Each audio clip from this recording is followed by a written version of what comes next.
Dit is de podcast van Omroep Friesland. Noordewien. Met Willem de Vries. Kom verder.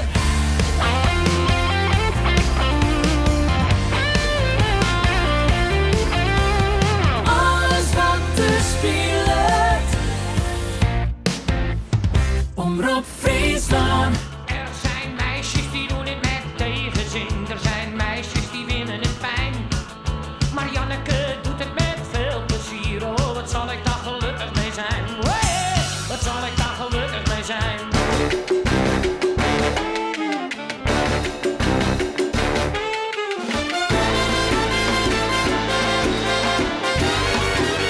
Dit is Noordewien.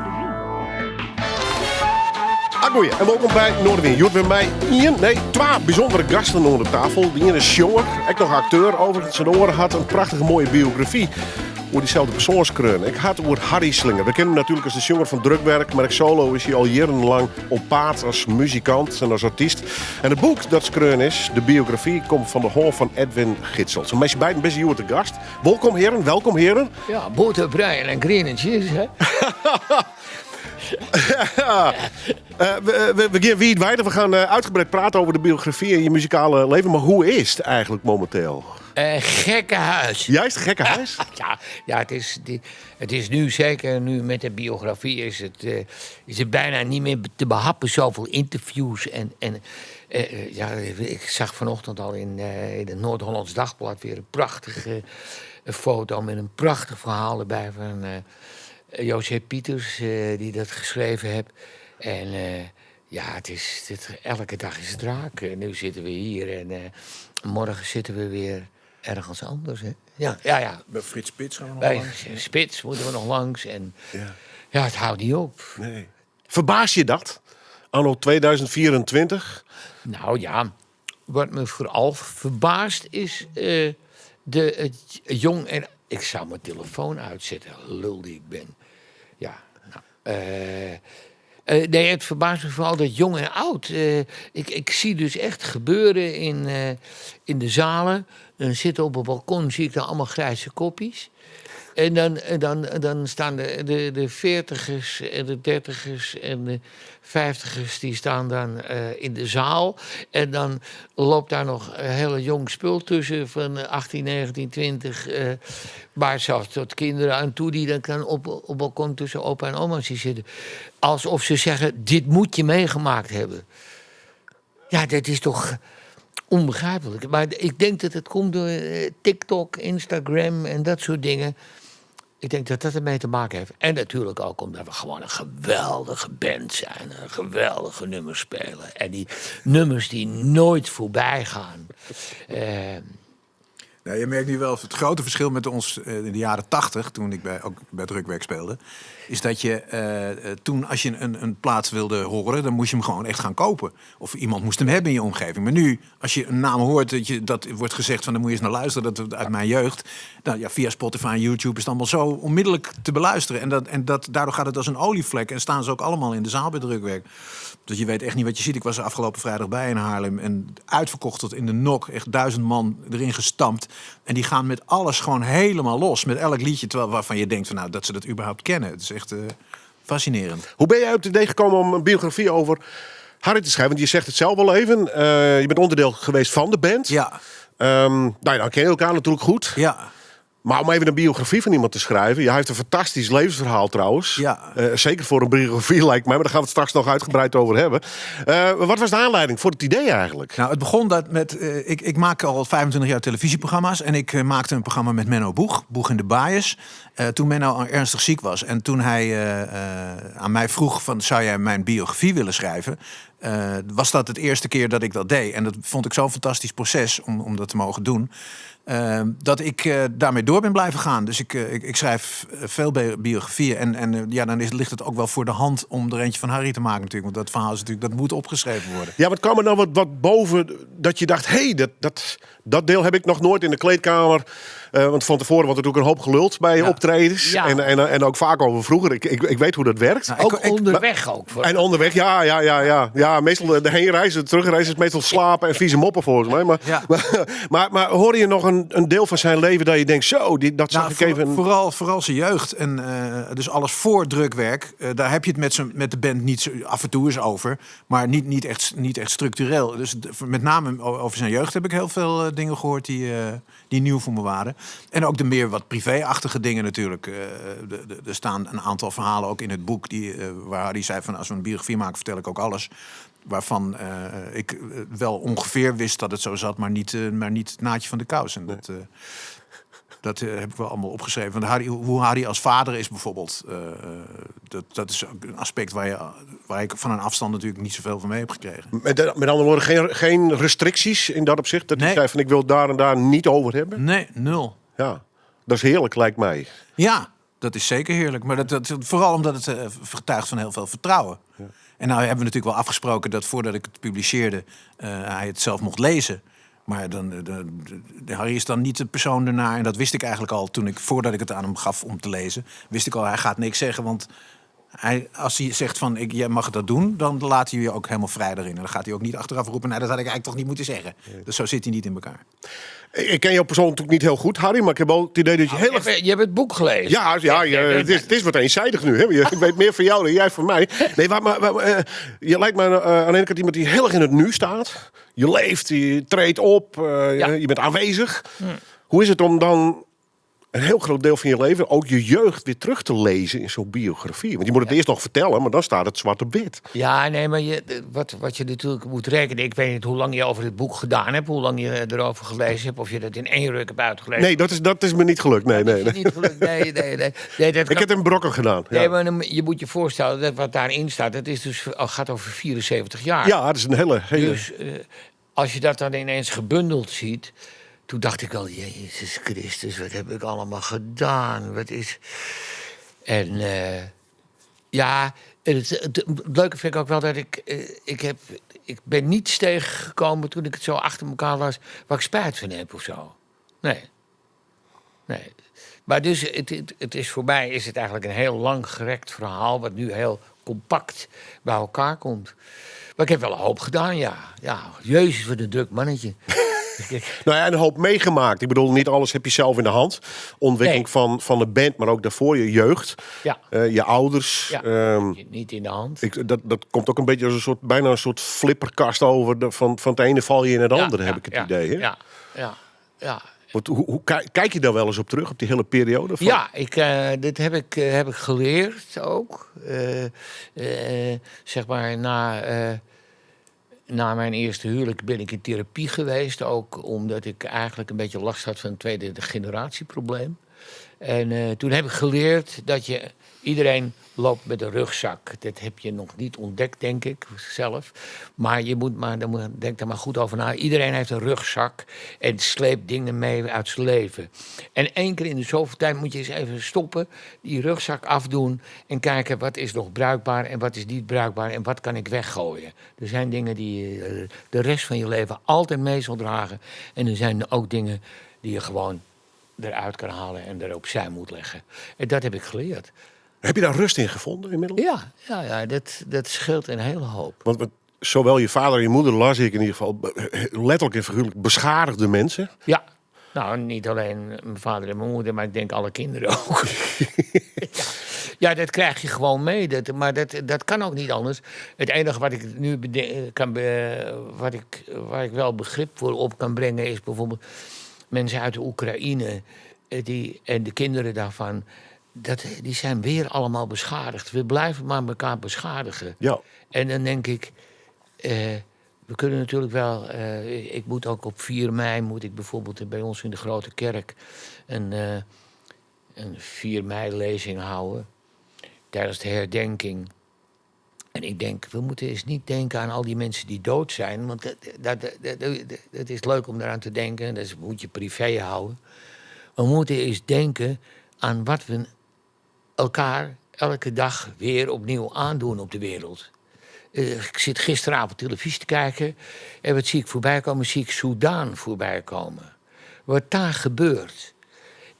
miljoenen mensen op de vlucht. Die gewoon achter elkaar vermoord worden. De een de ander vermoord. En waarom? Wat er in Israël gebeurt. Ik bedoel, ik snap Israël. Maar ik snap die Palestijnen ook. En dat is het grootste dilemma waar ik nu eigenlijk in zit. Ja, maar, En als je dat allemaal optelt bij elkaar, dan denk ik, laten we daar eens goed over nadenken. Niet gedenken, maar nadenken. Waar zijn we eigenlijk met z'n allen mee bezig? kijk je met die blik van nu dan ook anders naar je jeugd en bijvoorbeeld naar je ouders? Heb je hun Nou ja, veel verweten? Ja, ik heb mijn ouders wel eens, of tenminste verweten... ik heb wel eens gezegd, waarom hebben jullie mij eigenlijk gemaakt nog? Ik was een nakomertje, dus... Maar ja, dat hadden ze toen niet zo in de hand, volgens mij ook. Dat was ook anders in die tijd, rond 1949.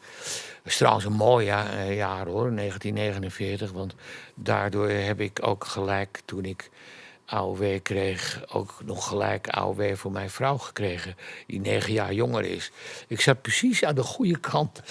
Want als ik in 1950 geboren was, had ik het niet gekregen. Dus ik zit wat dat betreft... Soms valt het mee. Soms valt het mee. Nee, ik heb ze dat wel eens verweten. Ja, nee, ik heb me dat wel eens afgevraagd. Waarom hebben jullie dit... Ja, maar ze waren gek op de kinderen, dus... Ja, maar uiteindelijk kom je wel. Gek op die kleine Harry, maar ja. Die moest af en toe ook wel eens even het huis uit. Was niet de makkelijkste, hè? Nee, en ik was ook een drukte dus ja. Maar wat was het achterna bezien? En dan houden we ook op met psychologiseren, hoor. Maar ook een beetje een reactie op die moeilijke tijd die je had als jongen. Dat je best een moeilijk kind uiteindelijk soms was. Ja, een druktemaker, een boefje. Ja, boefje, druktemaker, maar ook een amuseur. Ik merkte dat als je dus... ik werd door mijn vader en moeder ook wel op tafel gezet als er een verjaardag was. En dan moest ik een liedje zingen. En, van Johnny Jordaan of weet ik. En dan... Ja, een zangeres zonder naam ook veel, hè, volgens mij. Nou, nee, dat kwam later. Ja, pas later, Ja, oké. Mankemeri kwam later. Ja. Nee, maar... Mankemeri?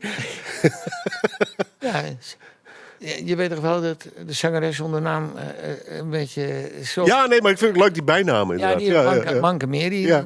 Ja. Ze hebt das linker Bein en ze hebt das rechter Bein en daartussen speelt die muziek. Hè? Zo zat het ongeveer in elkaar. Nee, maar ik heb wel geleerd.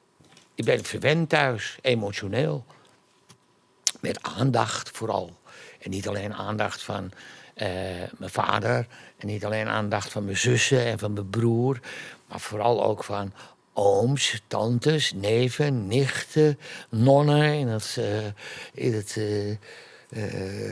het weeshuis en zo. Dus ik ben emotioneel wel verwend. Maar ik was natuurlijk ook...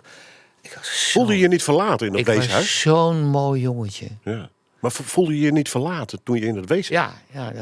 Nou, niet alleen toen, maar ook als ik moest dan weg. Terwijl ik als mijn zussen en zo, die hebben wel eens tegen me gezegd, maar wat weet jij daar nou van? En dan zeg ik, dat is misschien juist wel de ellende, dat ik als jongste dat niet allemaal wist, maar wel het meemaakte en voelde dat er wat was. Ja. Ik bedoel, toen ik jong was, heb ik moeten helpen toen mijn zussen en broer zeg maar op een feestavond waren van de sportvereniging Wilskracht. Moest ik uit bed komen om het matras helpen op de grond te leggen, omdat mijn vader weer dan het idee had dat hij in het kamp zat. Kijk, en dat begrijp je op die leeftijd nog niet, maar later gaat dat... Krijg je de verhalen sowieso mee, Ja. wat daar gebeurd is in de Tweede Wereldoorlog. Ja. Maar je bent er fantastisch uitgekomen, geweldige carrière. En daar gaan we straks ook over doorpraten. We openen met Marianne trouwens, mooi nummer. Marianneke. Ja, Marianneke. Zijn meisjes die... Oh, dat is ook een verhaal op zich. Want ik kreeg namelijk, naar aanleiding van Marianneke, kreeg ik dus op een gegeven moment feministes tijdens optredens die boe riepen en me wel even wouden linzen en zo. En dan nodigde ik ze altijd uit in de kleedkamer. Want het is natuurlijk in de hele MeToo later ook, en nu nog steeds.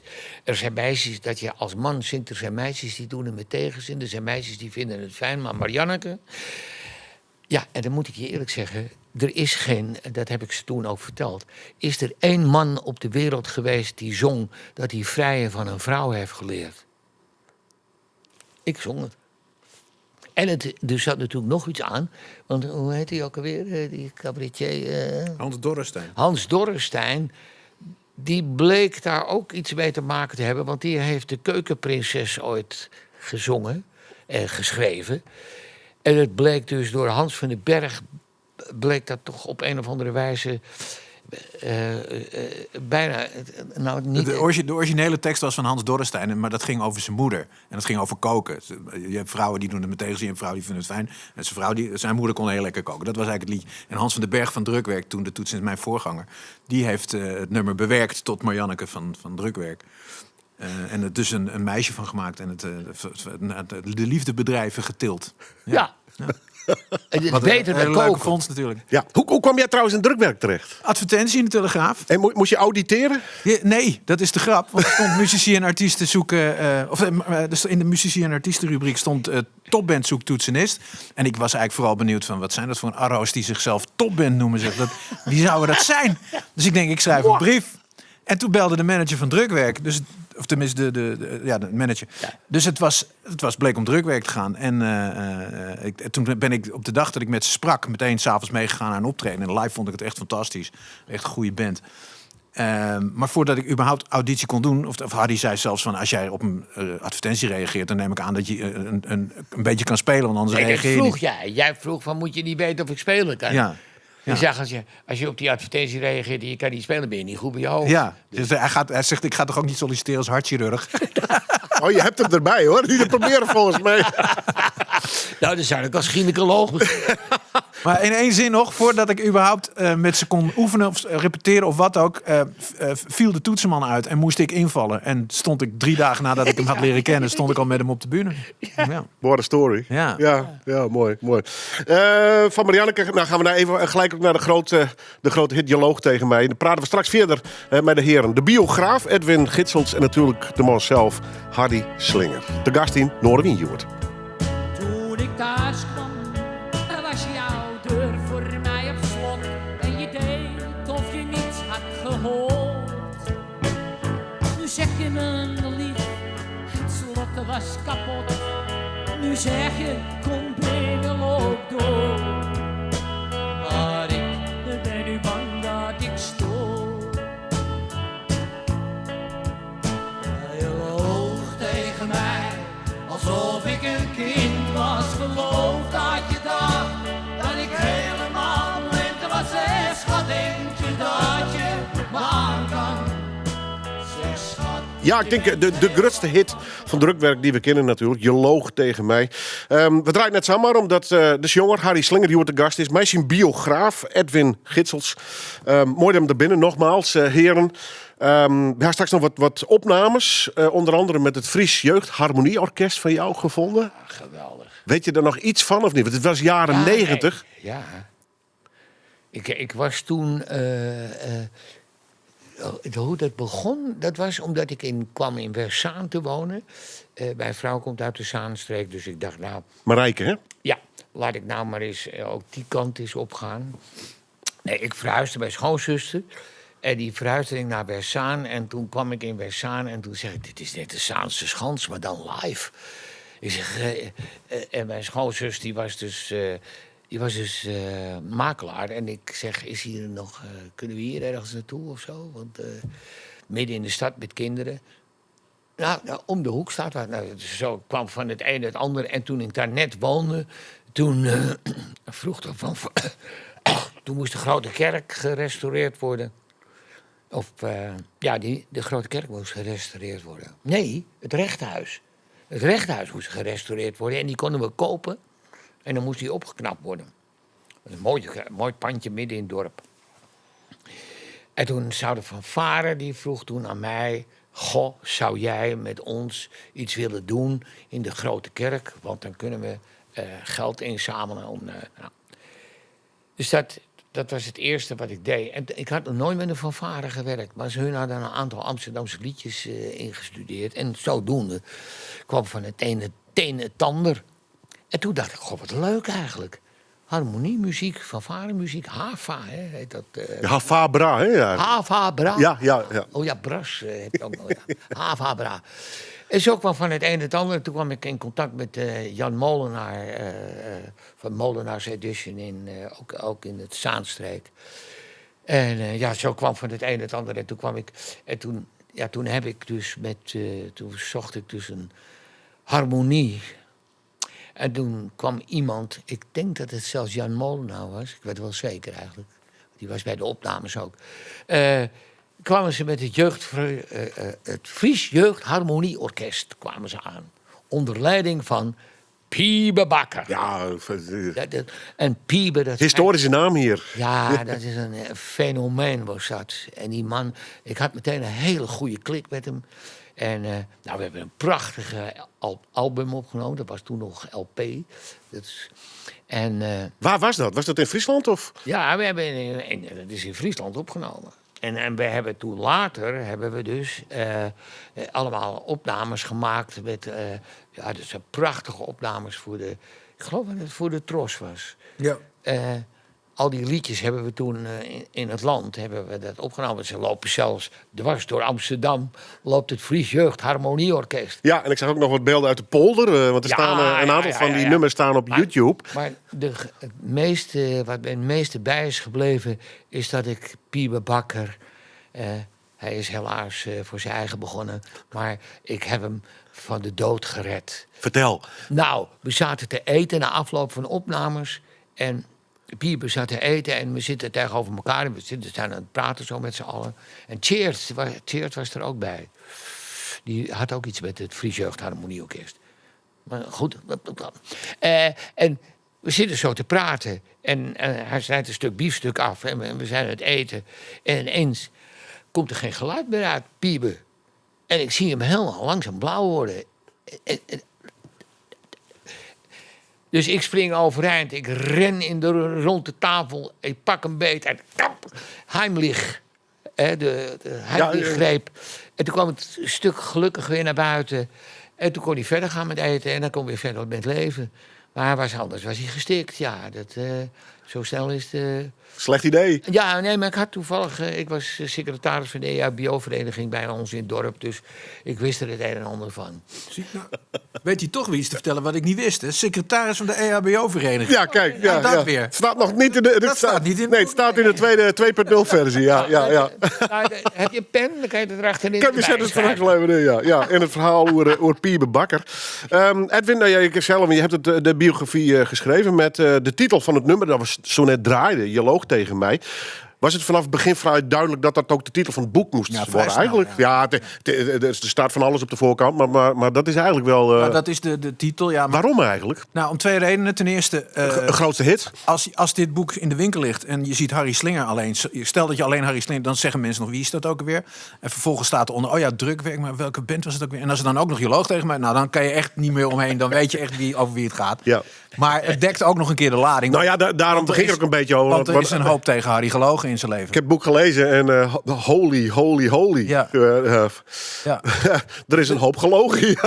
Vooral ook verzwegen. Ook. En niet eens keihard liegen, maar niet vertellen. Nee. Hoe slecht het ervoor stond achter de schermen. Ongelooflijk. Want ik was er dus bij dat duidelijk werd. Dat Jaap Buijs, onze manager toen, bekend van de soap van Jan Smit. De Volendam scene, hè? Ja, zeker. Die was ook onze manager en die belde op een gegeven moment. Die zei van, komen jullie maar even naar Volendam, want ik moet jullie even spreken, want er is iets aan de hand. Dus Harry en ik daar naartoe. En toen vertelde hij, weten jullie eigenlijk dat ik nog, wat was het, een ton of zo, nog van jullie krijg? 70 mil voor. 70.000 gulden van jullie. Ronden het af. Ja, geen klein geld. En jullie boekhouder krijgt ook nog 30.000 gulden. Ja, dat was samen een ton. Samen was het een ton. Nou, wij vielen echt van ons stoel. Van, hoe moeten wij dat weten? We hadden namelijk een zakelijk directeur die dat soort dingen regelde. Die huur je juist in om van de gesodemieter af te zijn. Maar dat is natuurlijk standaard. Hoeveel bands in Nederland, Dolly Dots, Golden Earrings, zijn allemaal normaal. Allemaal op dezelfde manier op hun bek gegaan. Altijd managers die op een of andere manier verprutsen. Het is het standaard hoofdstuk in alle biografieën volgens mij van muzikanten. Het is bizar. Ja. En nou is Harry bepaald geen... echt een zakelijk talent. Die stond op zijn 13 al als verkoper op straat. Dus dan, maar jij zegt zelf altijd, ik heb het gewoon misschien niet willen zien. Ik denk dat dat sowieso is, ja. Maar wat gebeurde er met jouw buis dan? Die kwam dus met een rekening nog eigenlijk van 1 ton in totaal? Ja, nou, Nee, toen hebben we gewoon door de boel een beetje anders te schikken wel opgelost. Dus dat uiteindelijk... maar het probleem was pas in tweede instantie. Dat was namelijk een 3-trapsraket zo ongeveer. in tweede instantie kwamen we erachter toen we uitgezocht hadden waar dat geld dan gebleven was. En opgelost hadden dat we die boekhouder en onze manager weer konden betalen. Bleek dat het gat, waar zat het lek, dat was in het café Drukwerk. We hadden een eigen café, hè? Ja, dat café dat is uiteindelijk helemaal misgegaan. Ja, en daar bleek het lek te zitten. Daar verdween geld. Ja. Dat bleek uiteindelijk weer te maken te hebben met van die horecamafia die dan naar een kroegbaas stappen, een nieuw kroeg. Dus als jij ons nou zoveel betaalt, dan zorgen wij dat jou niks overkomt. Dat je kroegje dat je veilig bent. Afpersing. Ja, maffia. Ja. Zo is het begonnen en dat is van kwaad tot erger geworden. Maar al die mensen, die manager, die kroegbaas, niemand vertelde ons iets. Wij waren onderweg. Ja, wij waren aan het On the spelen road. in Friesland. Ja. Je loog tegen mij. Ja. Heb je er veel last van gehad? Want nogmaals, mensen moeten de biografie maar even lezen over alle gedoe er ook omheen. Met het drukwerkcafé, met managers, noem het allemaal maar op. Op een gegeven moment recherche over de vloer. Het zijn toch een heleboel leuke dingen ook. Ja, daarom juist. Ja. Leuke dingen. Dus Maar heeft het, net zoals met jeugdnet, heeft het je ooit dwars gezeten? Of denk je, nee, it's part of life? Nou, Kun je dat soort dingen wat van je afzetten? Maar dit waren wel mensen die heel dicht bij jou waren. Ik heb sowieso... mijn vader heeft mij geleerd dat de pest in een andermans lijf is het leukste. Dus je moet altijd zorgen dat de ander de problemen heeft, of de problemen ziet. Zelf moet je blijven lachen.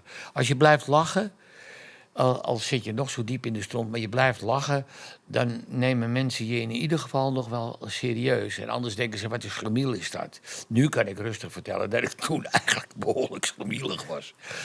Maar als je gewoon, kop omhoog, neus in de wind, lap aan je laars wat een ander ervan vindt. Gewoon doorgaan. En dat heb ik laten zien. Ja, meer dan, want je hebt natuurlijk met drukwerk ook hoogte, maar ook absolute dieptepunten meegemaakt, ook dat qua hoort populariteit. Ja. Die tijd moet je wel door. Ja.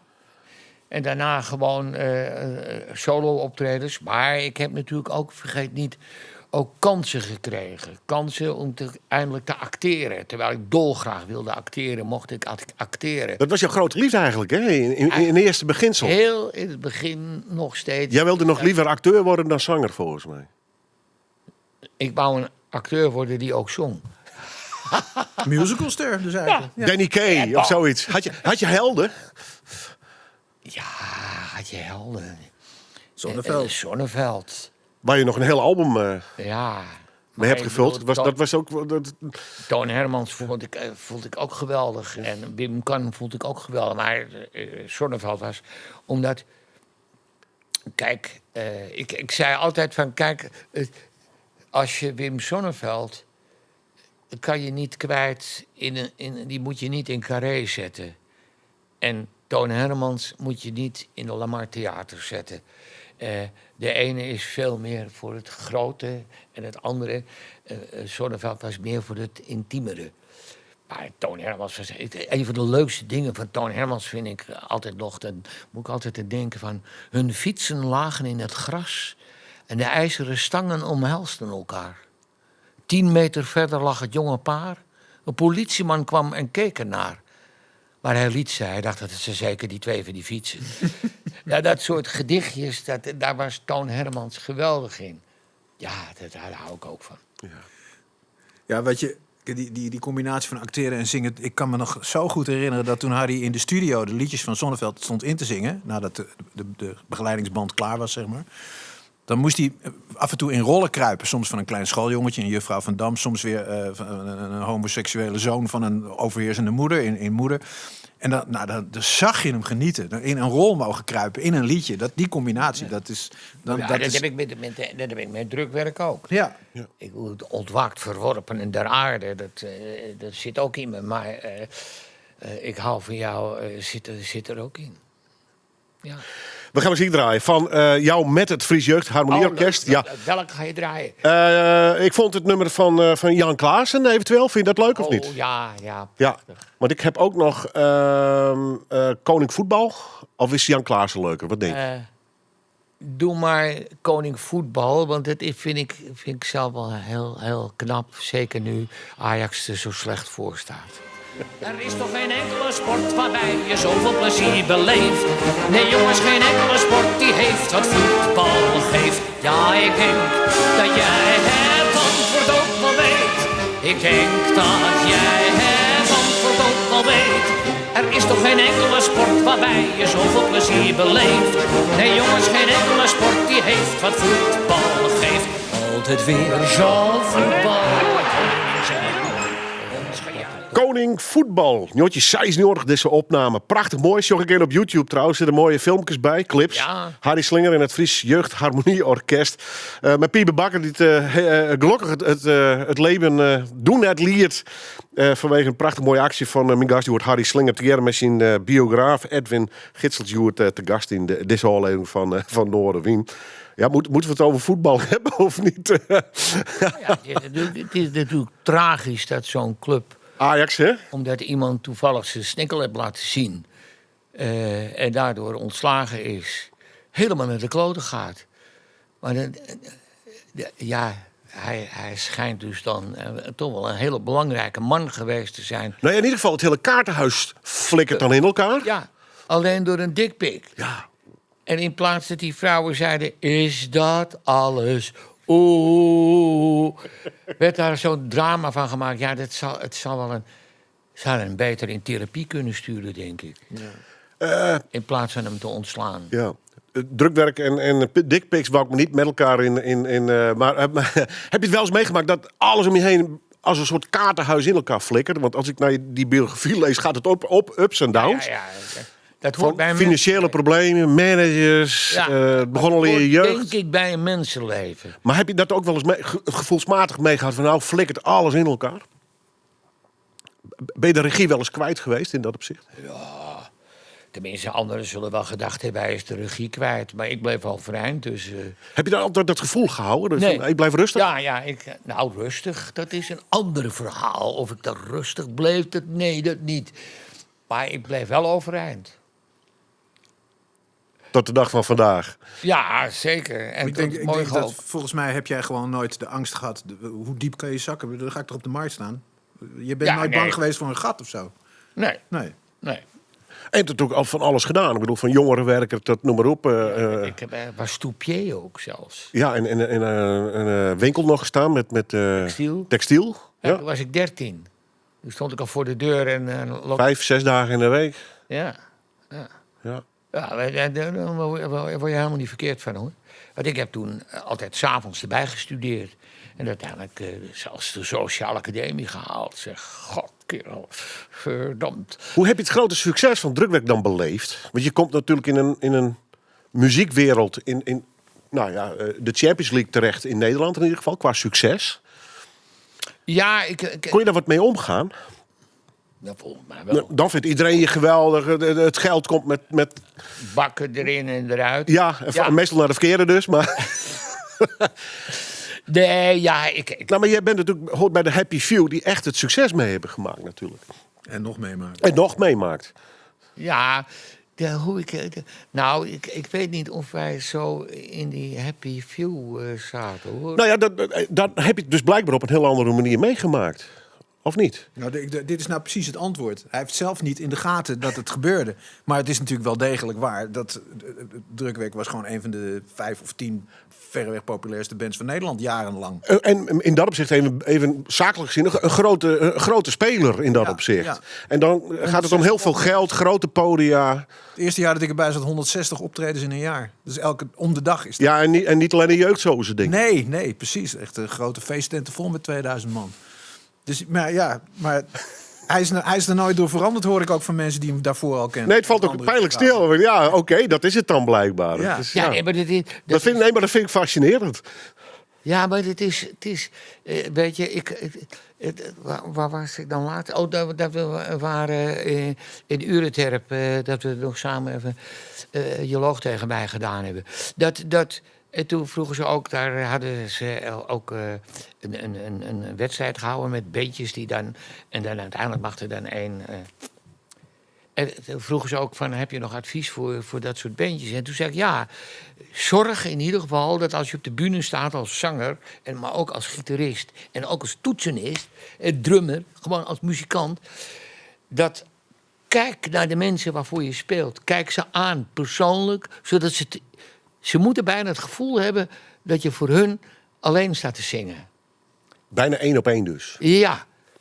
En, ja, volgens mij lukt mij dat altijd wel aardig of zo. Maar dat komt ook omdat ik heb nog ooit Buena de Mesquita mogen ontmoeten. Die man die vertelde ook mij, die was natuurlijk beroemd, zelfs in Duitsland op tv en zo.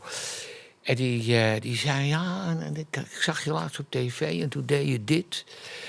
Om iets, op de grootheid of iemand iets wat te wijzen zo. Hij zegt, maar je moet altijd rekening houden dat die kast is wel zo groot. Niet te veel zwaaien. Als die camera dichtbij is en je wil iets zeggen... dan kan je beter dit doen als dat je dit doet, want dan is je hand eraf.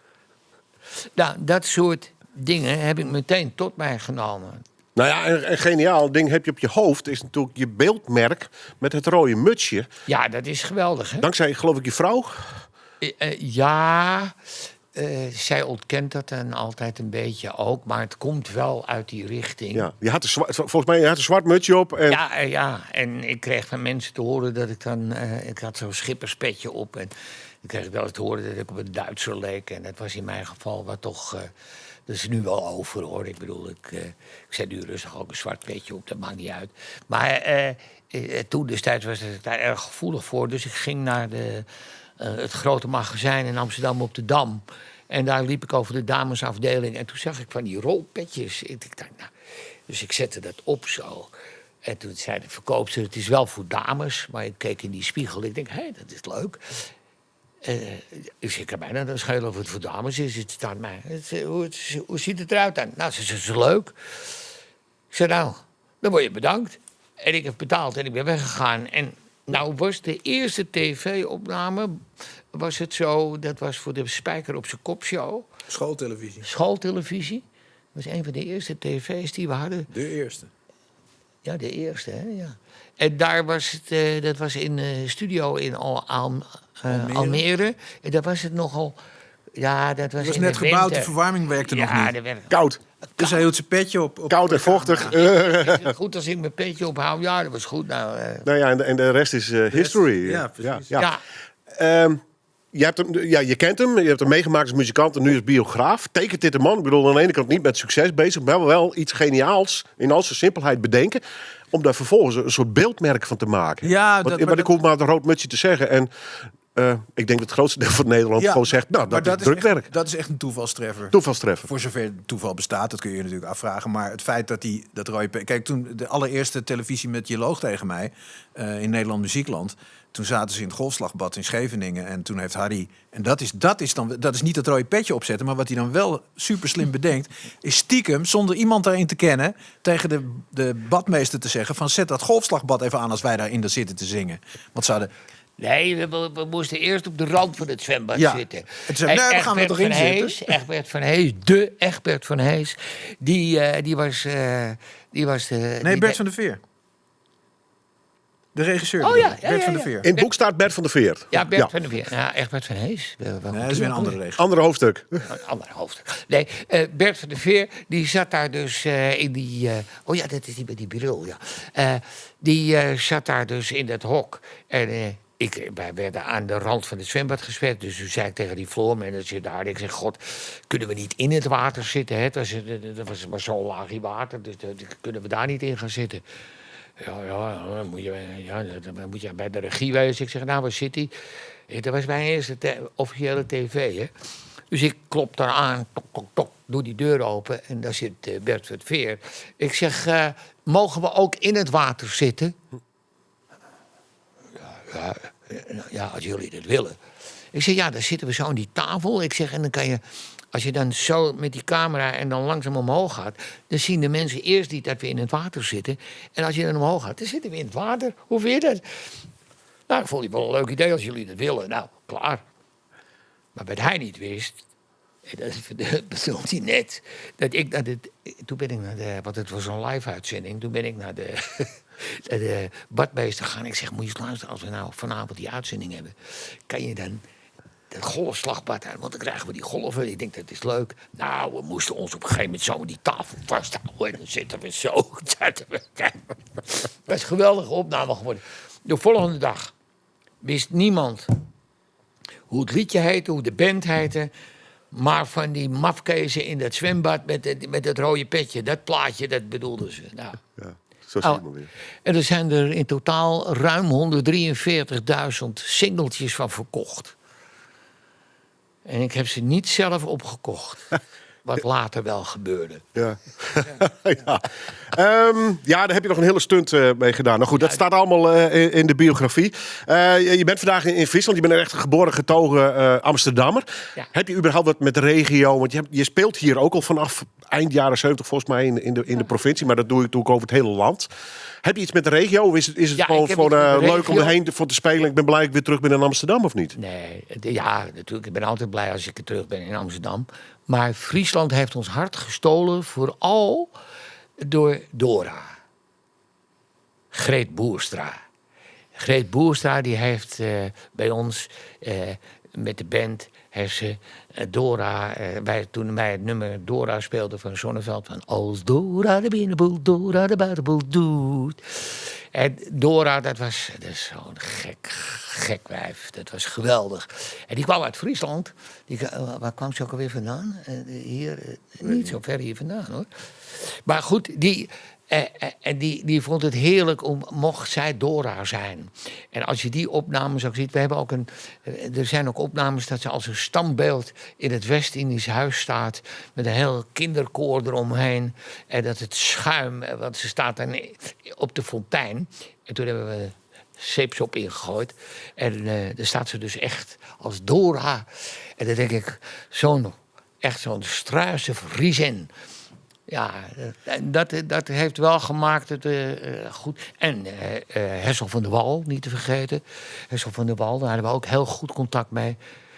Ja, en heel veel Friese fans, hè. En je bent er nog steeds en je treedt nog steeds op. De biografie is uit. Ik hoop je nog vaak te treffen. Met welk nummer moeten we eigenlijk even eindigen, vind je zelf? Jeetje, wat een moeilijke vraag. Ja. Mag ik iets zeggen? Ja? Tussen drukwerk 1 aan de 1978 en 1990 en drukwerk 2, 12 jaar geleden begonnen. Drukwerk 2 bestaat inmiddels langer dan het originele drukwerk. Zit een heel verhaal waar ik ook maar een paar dingen van wist voordat ik eraan begon. Maar hij heeft zo ongelooflijk veel gedaan in die 22 jaar die ertussen zit. Met theater en met slingertocht. En het zou wel eens mooi zijn als eens een keer uit die periode... dat heb je net al gedaan met de fanfare, maar ook gewoon een solo-nummer. Volgens mij had je net Eetje Boterham al. Dat zou nou leuk zijn. Dus een keer een solo-nummer van haar. Gaan we die draaien? Gaat bovendien over zijn zoon. Dus Vertel. Toch? Ja. Want? Nou, vertel, zegt hij. Om een beetje duidelijk te maken... sommige kinderen hebben wel eens last en met moeite je boterham op te eten. Nou, en dan krijg je dus... Eet je boterham op. Eet je boterham op. Nou, hoeveel ouders zeggen dat niet? En toen dacht ik, daar moet eens een liedje van gemaakt worden. En zo kwam het. Dank u wel, heren. Heel intiem een diner voor twee. Je boterham op. Met het zicht op jouw decolleté. Je boterham op. Met wijn, hoeveel? Geen woord te veel. Heel intiem een diner voor twee. Je boterham op. Veel champagne bij de brunch.